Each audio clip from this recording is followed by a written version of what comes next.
উপস্থিত প্লিজ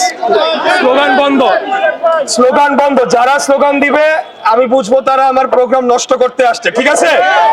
বক্তব্যের সময় কোনো স্লোগান হবে না। আচ্ছা,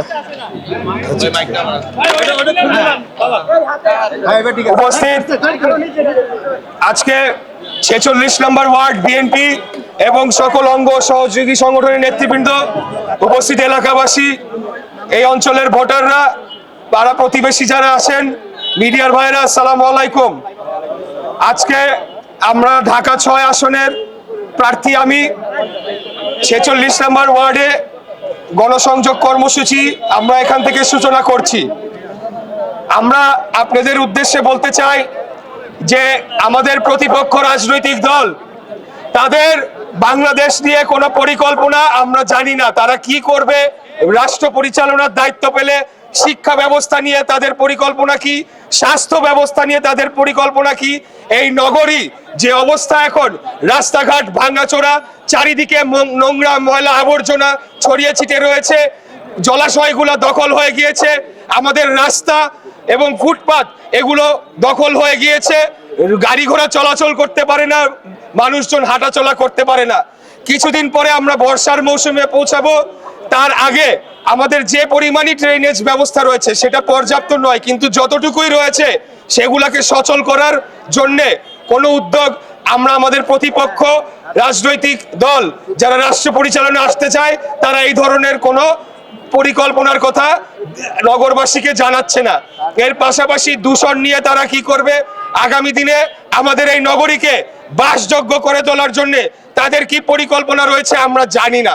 তাদের একটাই কথা, একটাই ভাঙা রেকর্ড, চাঁদাবাজ চাঁদাবাজ চাঁদাবাজ চাঁদাবাজ চাঁদাবাজ। আমার কথা হচ্ছে, চাঁদাবাজি যদি হয়ে থাকে সেটা নিয়ন্ত্রণ করা, সেটা রোধ করা একটা সরকারের দায়িত্ব।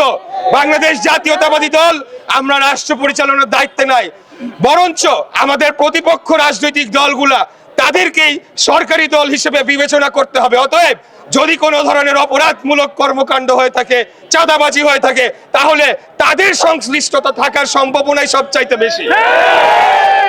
আমি খালি আপনাদের উদ্দেশ্যে বলবো যে আমরা দেশ ও জাতির কল্যাণে এবং আমাদের এই নগরীর উন্নয়নে আমরা কাজ করার জন্য এই রাজনীতিতে আগামী 12ই ফেব্রুয়ারি জাতীয় নির্বাচনে আমি অংশগ্রহণ করেছি।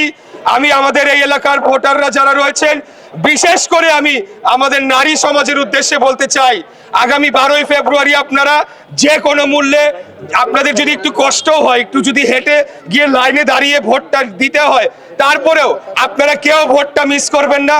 সবাই 12 তারিখে আপনারা ভোট কেন্দ্রে যে ভোটটা দিবেন এবং আমাদেরকে একটা ভোট দিবেন, ধানের শীষে ভোট দিয়ে আপনাদেরকে জয়যুক্ত করবেন। কারণ যদি কোনো কারণে আমাদের প্রতিপক্ষ রাজনৈতিক দল ভুলেও রাষ্ট্র পরিচালনার দায়িত্বে যায়, নারীদেরকে তারা গৃহবন্দী করে ফেলবে, তাদেরকে ঘরের ভিতরে আটকিয়ে ফেলবে, তাদের কোনো কর্মসংস্থান হবে না, তারা নির্বিঘ্নে চলাফেরা করতে পারবে না, তাদের ব্যক্তি স্বাধীনতা হরণ করা হবে। তারা তো আমাদের সবারই স্বাধীনতা হরণ করে ফেলবে, নারীদের তো আরো বেশি করে করবে। তাই আমি সকলের উদ্দেশ্যে বলবো, আমরা একটা উদারপন্থী গণতান্ত্রিক রাজনৈতিক দল, আমরা সকল নাগরিক এখানে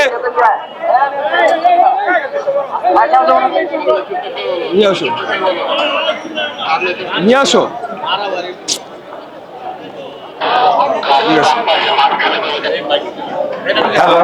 আমি যে কথাটি বলছিলাম, আমরা বাংলাদেশের জনগণ, আমি বাংলাদেশ জাতীয়তাবাদী দলের প্রার্থী, আমরা বাংলাদেশি জাতীয়তাবাদে বিশ্বাস করি।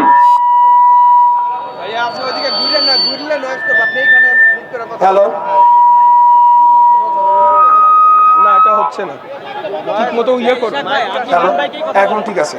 তো আমি যে কথাটি বলছিলাম, বাংলাদেশ কি জাতীয়তাবাদ হচ্ছে, সকল শ্রেণী পেশার মানুষ, সকল ধর্মের মানুষ, সকল পাহাড়ি সমতল নির্বিশেষে সকলেই সমান মর্যাদা নিয়ে এই বাংলাদেশে বসবাস করবে, সকলের সমান নাগরিক মৌলিক অধিকার থাকবে, কেউ কারো ব্যক্তি স্বাধীনতায় হস্তক্ষেপ করবে না এবং প্রত্যেক 5 বছর পর পর সরাসরি ভোটের মাধ্যমে বাংলাদেশের জনগণ তাদের নির্বাচিত জনপ্রতিনিধির কাছে রাষ্ট্র পরিচালনার দায়িত্ব হস্তান্তর করবে। আমরা মনে করছি আমাদের প্রতিপক্ষ রাজনৈতিক দল বা আমার প্রতিদ্বন্দ্বী রাজনৈতিক দল যদি আমি বলি, তাহলে তাদের এই বিষয়ে সুস্পষ্ট কোনো নীতিমালা, ভিশন, দিক নির্দেশনা কিছুই নাই। একটা কথা বলি যে যার বক্তব্য দুর্বল হয় তাদের বক্তব্য অশালীন হয়, সেটার আপনারা একটা উদাহরণ গত পরশুদিন দেখতে পারবেন। আমাদের এই ধূপখোলা মাঠে একটা জনসমাবেশ হয়েছিল, সেখানে যারাই উপস্থিত ছিলেন তারা অকথ্য ভাষায়, অশালীন ভাষায় তাদের প্রতিপক্ষ প্রার্থী এবং দলের বিরুদ্ধে মিথ্যাচার করে গিয়েছে। তো আমরা সেগুলোকে কোনো ভ্রুক্ষেপ করছি না, সেগুলোকে কোনো পাত্তাই দিচ্ছি না। আমরা মনে করি যে 12 তারিখ, আগামী 12 ফেব্রুয়ারি নির্বাচনে যখন 12.5 কোটি ভোটাররা সংযুক্ত হবেন, তখন এই যে সারা দেশ থেকে নিয়ে এসে এক জায়গায় জড়ো করে বড় সমাবেশ দেখানো, সবকিছু বিলীন হয়ে যাবে, সবকিছু ভেসে যাবে। আমরা যদি একটা থানার প্রোগ্রাম করি তাতেও এর থেকে অনেক বেশি লোক আমরা দেখাইতে পারি। এটা কোনো বিষয় নয়, লোক দেখানো বিষয় নয়। বাংলাদেশের সব মানুষ রাজনীতি করে না রে ভাই, সবাই দল করে না। সাধারণ মানুষ ভোট দিবে আগামী 12 ফেব্রুয়ারি। সাধারণ মানুষের জন্য আমাদের প্রতিদ্বন্দ্বী দলের কি পরিকল্পনা রয়েছে সেটা আমরা জানতে চাই। তাদের কোনো পরিকল্পনা নাই, তাদের কোনো ভিশন নাই, কোনো মিশন নাই। দেশকে তারা কোথায় দেখতে চায় সেটা নিয়ে তাদের কোনো ধরনের দীর্ঘমেয়াদী পরিকল্পনা উপস্থাপন করে নাই। আমরা সুস্পষ্টভাবে বলেছি, আগামী দিনে এই বাংলাদেশকে একটা বাসযোগ্য নগরী হিসেবে গড়ে তুলতে চাই। সকল মৌলিক অধিকার জনগণের নিশ্চিত করতে চাই। আমাদের নগরীর যে বহুমুখী সমস্যা হয়েছে সেগুলোকে নিরসন করতে চাই। দূষণ মুক্ত একটি আগামী দিনে বাসযোগ্য নগরী, যেখানে আমাদের পরবর্তী প্রজন্মরা সুস্বাস্থ্যকর একটা পরিবেশে বেড়ে উঠবে, সেরকম একটা নগরী আমরা গড়ে তুলতে চাই। এর পাশাপাশি আগামী 25 থেকে 50 বছরে বাংলাদেশ যাতে এই দক্ষিণ পূর্ব এশিয়ার অন্যতম শক্তিশালী রাষ্ট্র হিসেবে গড়ে তুলতে পারি, সেটার ভিত্তি আমরা রচনা করতে চাই। আসলে আমাদের প্রতিদ্বন্দ্বীরা তো বাংলাদেশই চাই নাই, বাংলাদেশ শক্তিশালী তো অনেক পরের কথা। তাই আমি সর্বশেষ বলবো, কারোর কথা শোনার দরকার নাই, কে কি বললো শোনার দরকার নাই। আপনারা আগামী 12 ফেব্রুয়ারি, আমি আজকে আপনাদের সামনে একটা দাবি নিয়ে এসেছি, একটা আবদার নিয়ে এসেছি। বিগত দিনে জনগণের অধিকার রক্ষার লড়াই, সংগ্রাম, আন্দোলনে আমি ছিলাম। আমি আগামীতেও জনগণের যে কোনো দাবি আদায়ের আন্দোলনে আমি অবশ্যই থাকব। আপনারা আমাকে একটা সুযোগ দেন। আমি ইতিপূর্বে কোনো রাষ্ট্র পরিচালনার কোনো গুরু দায়িত্ব পালন করি নাই, তাই আমাকে একটা সুযোগ দিলে আমি আপনাদের বলতে চাই, ইনশাল্লাহ আপনাদেরকে হতাশ করব না, আপনাদেরকে নিরাশ করব না। এই দেশকে ভালোবাসি, আমার জীবনের চাইতেও বেশি ভালোবাসি। জনগণকে ভালোবাসি, আমার পরিবারের চাইতেও আমি বাংলাদেশের জনগণকে বেশি ভালোবাসি। তাই আপনারা একটা সুযোগ করে দিবেন, ইনশাল্লাহ আমরা সকলে মিলে আগামী দিনে কোনো হানাহানি থাকবে না, মারামারি থাকবে না।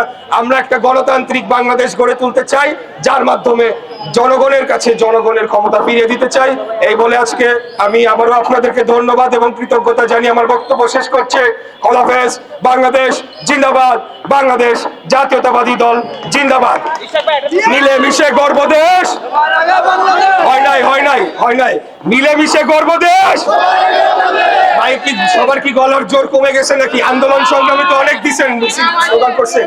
মিলেমিশে গর্ব দেশ, মিলেমিশে গর্ব দেশ, মিলেমিশে গর্ব দেশ, সবার আগে বাংলাদেশ, মিলেমিশে গর্ব দেশ।